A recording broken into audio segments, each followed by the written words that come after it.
It is time for the Writer's Block. I'm Jenni Carlson here in the studios of the Oklahoman, joined by the one, the only, Cedric Golden in the studios of the Austin American-Statesman. Hello, buddy.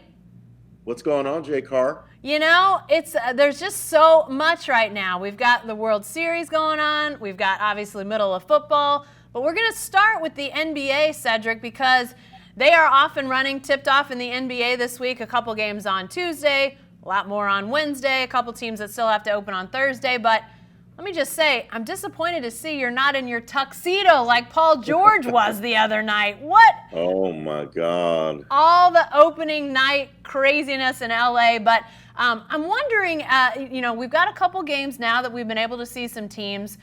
Let's talk about who we like this year. And maybe your prediction will have changed after what you saw in some of these opening games. But who do you like to win the whole thing this year, Cedric? I know Kawhi Leonard went off against the Lakers, but I'm going to pick the Los Angeles Lakers to beat the Clippers in the Western Conference Finals and then beat the Milwaukee Bucks in the championship series in 6 games. I think LeBron James and Anthony Davis are still top-tier talents. They're great. Kyle Kuzma is a superstar in development. And they're going to get the right mix from those other guys. It's going to take a little while to get them going together. But I believe when you have 2 players that are that good, and one of them's a big guy, and one of them's LeBron James. I know he's 34, 35. He's still LeBron James. They're going to rest him when they can. I think this is going to be great. People forget, Jen, when LeBron got hurt last year, he was averaging 27 points and 7 assists a game. Well, I mean, that's it. The Lakers are going to be fascinating to watch. And I picked this before the openers. We had our preview section that ran in the Wednesday Oklahoman. We had to do some picks. I picked the Clippers before they played the Lakers to open the season.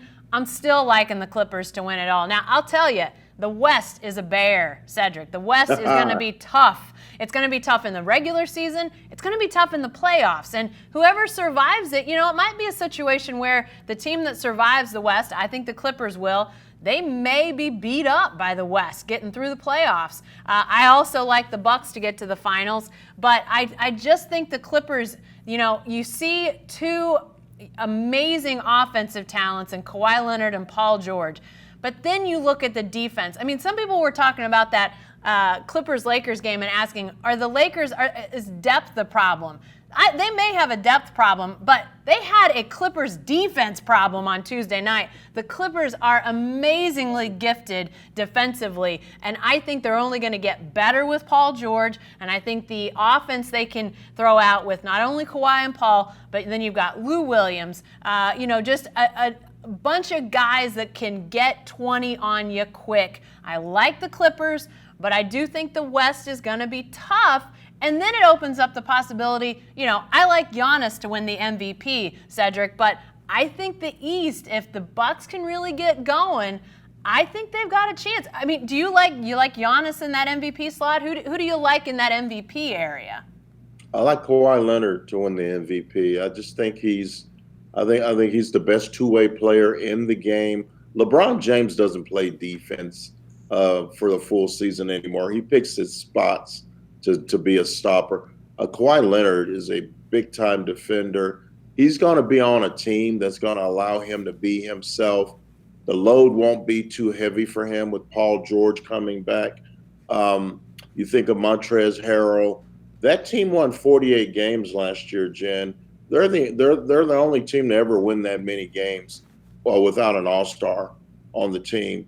And now they have 2, and they have a top 3 coach in Doc Rivers. So I don't have any problem with people picking the Clippers to win the championship.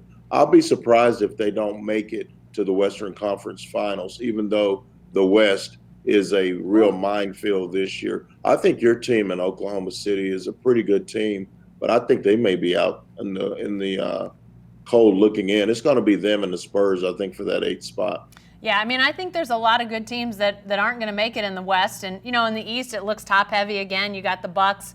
You got the Sixers. maybe the rebuilt Celtics. I do like, I think Kemba Walker's a fantastic talent, and Brad Stevens is always using his wizardry. But, Cedric, are there other predictions, sleeper teams or teams that are picked too high, coach of the year, sixth man? What do you have in some of those other areas of prediction that you like?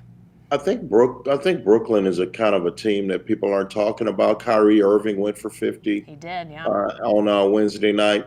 I think that's a team. If I don't know how soon Kevin Durant can come back from that Achilles, but if they're hovering around 500 in April or in March, late March, and KD's feeling good about things, he may come back earlier than we think.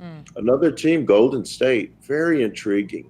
Steph Curry, we really think Steph Curry's going to play 82 games without getting hurt? I don't. And so if Steph Curry misses 20 games, the Warriors are going to miss the playoffs. Yeah. There's no Klay Thompson. There's no Kevin Durant. There's no Andre Iguodala. There's no Sean Livingston. Those guys left. And so, and Klay's out. So that's a very intriguing team as well. I just think it's a great season. It's the first time in a long time where we really don't know who's going to win. Yep. And that's been cool. It's been Golden State. It's been Golden State the whole time these last few years. And now we have no idea. That makes for an intriguing season, Jen. Yeah, and even when Golden State didn't necessarily win it, we were sitting at this point in the season for several seasons now, believing that they would. And so Exactly. The idea that here we sit and we don't know. We don't know from about a list of 8 teams maybe that look capable of being a championship caliber team. I think the Sixers are going to be fascinating to watch with the addition of Al Horford and Tobias Harris and that collection of talent. How good can they be? Brett Brown, the coach of the Sixers, I'm wildly fascinated by. He was the coach during the tank. He was, most tank coaches are sacrificial. They just go through the tank, and then once they get good, they get a new coach. Well, Brett Brown's still the coach of the Sixers. Can he go from 10 wins 1 year against the Sixers to a championship? That would be fascinating. And then, of course, the guys down in Houston, everybody here in Oklahoma City will be watching to see what comes of the James Harden, Russell Westbrook marriage now that they're where they are in their careers. Last we saw them, they were still so young, but, a lot of people think that's going to be good. Some people think it's not going to be so good. It's all going to be fascinating. But, Cedric, what you said about the teams, we don't know. I think it's really added a lot of intrigue to say who gets there in the end.